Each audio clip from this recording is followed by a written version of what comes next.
Welcome back to my channel, Wholesale Dropshipping Champions. This is Jason from Dropshipping University, and in this episode, I want to talk to you guys about the distinct advantages of having a niche store when whole shipping, okay? This is going to be a great lesson, and I'm going to break down each one individually. There's 7 distinct attributes of having a niche store when doing whole shipping. And also, I wanted to let you guys know that I had a live webinar this last Tuesday. And in that live webinar, I showed my 3rd sourcing strategy. I'm going to be putting that all into a playlist, part 1, part 2, and part 3 of the strategies that I use to source wholesale suppliers. So if you have a chance, check that out. And with that said, I also wanted to let you guys know and offer this service to people. I had a lot of people reach out to me and ask me if I could do one-on-one coaching. So I decided that I would, and I'm going to put a link into the description and put a card right up here so that people can go and fill out the calendar and work with me one-on-one. It is a service. I do value my time, but I think you guys will get a lot out of it. Preliminarily, the people that I've already been coaching have said great things about it, and I've learned a lot, they've learned a lot, and it seems to be a very mutual relationship. So if you guys are interested in that, definitely reach out to me, DM me if you have any questions, but I'm going to link it in the description and in a card, and you guys can go ahead and do schedule one-on-ones with me. So that's going to be great. And I'm going to get right into this with the advantages of choosing a niche. I did make a slideshow for this, so I'm just going to come in here and share my screen with you guys, and hopefully you can see that now. Cool. And we're just going to jump right into this. Number 1, okay, the number 1 advantage of having a niche store when doing wholesale dropshipping is that you have pre-existing knowledge about an industry, right? That's going to save you tons and tons of time. If you start selling products that you know nothing about, you run the risk of not only selling bad items, you also run the risk of wasting a lot of time researching it, putting the due diligence to find out about that industry, find out about that product, right? And with this, if you're looking to get off the ground running, get off to a good start, your best bet is to find a niche that you already understand really well. For me, when I first started out 3 years ago, I've been dropshipping now for 3 years, I started looking into plants and things related to agriculture and indoor gardening. And that was what I was passionate about at the time. And sure enough, I was able to sell a lot of products, and I was able to get a lot more advantages just by knowing about that industry a little bit. So my suggestion to anybody out there who's looking to get into wholesale dropshipping, your best bet is to go with a niche or an industry that you're passionate about, that you understand a lot of things about. You know, maybe you're a big consumer of products in that industry, and just by default, you know a lot about it. But I would definitely say your best bet is to go with a niche, okay? The second thing I wanted to talk about, the second advantage, is the potential to build out a long-term brand. Now, I have a picture on the screen of Shopify, that's Shopify's logo. I've built out a brand on Shopify, and it's been 2.5 years running. It's been a great brand, but building out a brand is a long-term strategy. It's a long-term goal. But if you choose a niche, you're going to be, that should be like the end goal, is to build out a brand, right? And if you're just selling random hodgepodge products, you're competing with the likes of massive stores like Amazon, Walmart, okay? I mean, those are marketplaces, but they have all those products to offer. And anybody at any point can just go onto those websites and buy directly from there. Most likely, they're going to be able to sell it for cheaper than you. So do you want to be competing with the likes of an Amazon and Walmart.com, or do you want to distinguish yourself and add value, okay, by having specialized products within a given niche? And that's a question that I think a lot of people would answer, yes, I'd rather specialize and sell those products that are in that given niche. And a lot of people might ask themselves too, or a lot of new beginners will say, well, I'm not going to be able to get enough sales. But that's not true. There's millions and millions of consumers out there. And even if you just have a target market of 30,000 people, you're still, if you can communicate your brand to them, you're still going to be able to sell a lot of units to that audience, right? So it's better to be niche focused. It's better to be more targeted with your audience than to have this broad general merchandise store. Okay. Number three, the third advantage is having multi-channel sales data.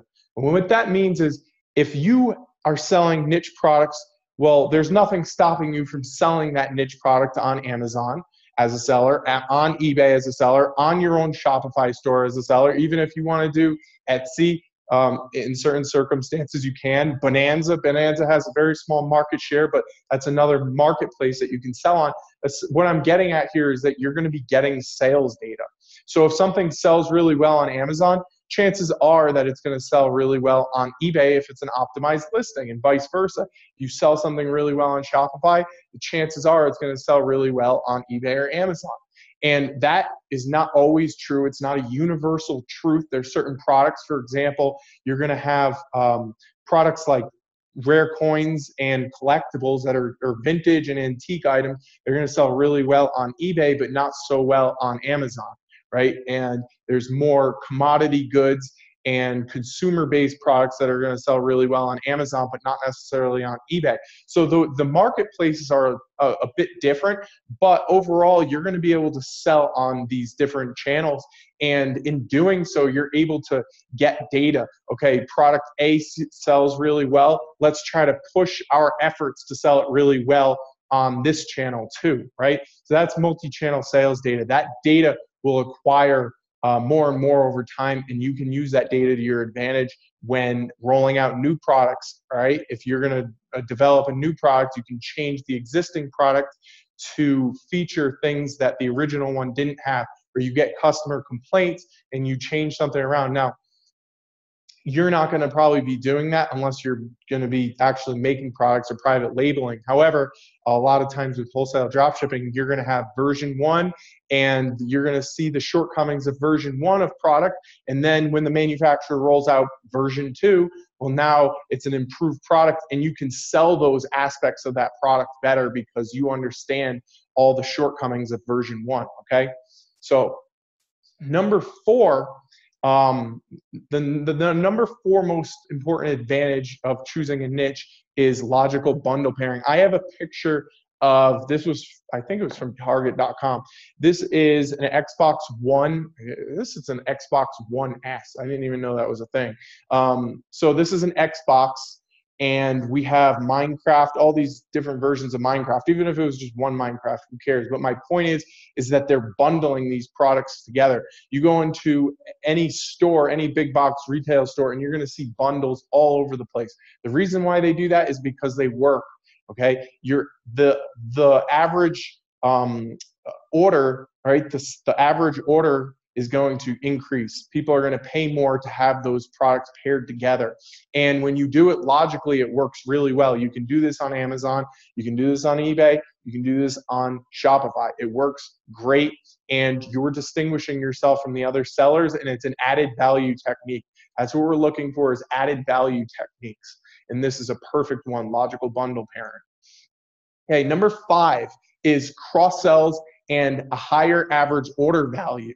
We want to have as high of an average order value as possible. What that is your, I mean, the words explain themselves. I don't really have to explain that, but let's say that you were selling knickknacks for $20 and that's your average order. Well, now if you're selling more specialized, more expensive premium knickknacks, and you could say widgets, now we're selling them at $100 on average. Well, now the price point's bigger. Your margins are hopefully still staying the same, so you're making more profit at the end of the day.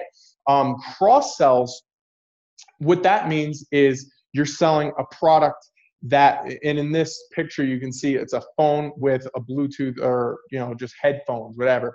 That is a cross sell. You're selling somebody a product related to what they're looking for, right? And it's at a similar price point. An upsell is different from a cross-sell in the fact that an upsell, you're selling, you were originally going to sell them a flip phone. What is that? An old 2006 flip phone, Razor. and your upsell is to sell them the newest edition, the smartphone, right? The price, there's a huge price discrepancy. That's an upsell. Now with niche stores, you can do both cross sells and upsells. I have a brother that is very successful and he sells on eBay, and he sells within the rare coin niche, actually world rare coin niche, very specific niche.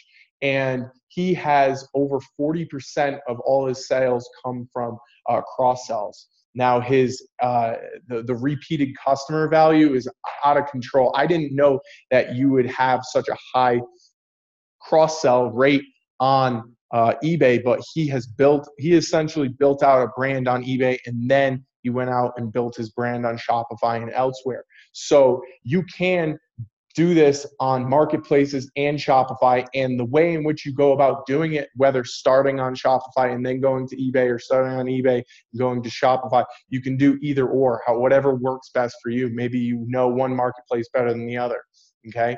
So number 6 is increased customer retention rate and increased lifetime customer value.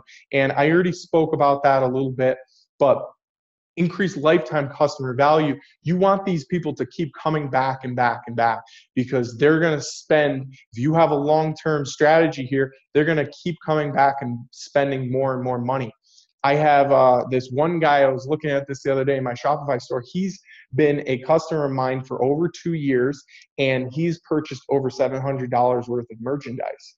And he's come back over and over and over, month to month. He just keeps coming back. That's really a huge advantage, okay? That is something that you cannot replace if you're just selling random hodgepodge items, general merchandise. You can't do that, okay? It's very difficult to do. Now, number 7, last one, is remarketing. If you, and I'm not going to give up this hack, I'm going to make a whole nother video about this, but you can actually get people's emails from eBay and then remarket back to them on your Shopify store or wherever your store is hosted, right? But you can't do that on Amazon. You can't acquire customers' email addresses and then remarket them. What you can do on Amazon, though, is you can take those customers' phone numbers and remarket to them using SMS. Even though Amazon says it's against their terms and conditions, it's very hard for them to figure that out. And likewise, it says on eBay that it's against their terms and probably PayPal, that it's against their terms and conditions to remarket through emails that you got from eBay. However, you can do it. There's a hack. It's actually quite easy. And you can take those emails, let's say that you were selling, I don't know, shoes on eBay. Let's say you were selling hiking boots on eBay, and you were trying to build out a brand also on Shopify. You could be getting sales on eBay, get those customers' emails, and then remarket to them using software like MailChimp. And you're going to convert them, and hopefully you're going to be able to take them from the marketplace and get them onto your Shopify store, your brand. That's your playground. That's not eBay. That's not Amazon. That's your playground. So with that said, those are the 7 advantages of having a niche. And I hope that's helped people. I've got this question time and time again. And I really think that if you're just getting into this, you should focus on a niche, focus on something you're passionate about, focus on something that you already know as to save time. It just makes the most logical sense to me. If you guys have any questions, let me know. Go ahead and smash that subscribe button. I've already got over 500 subscribers, and I've only been doing this for 2 weeks. So it goes to show you that a lot of people are responding well to this content. There's not a lot of information about wholesale drop shipping, or whole shipping as I've called it. And, I really appreciate the support. Thank you guys so much, and I'll see you in the next one.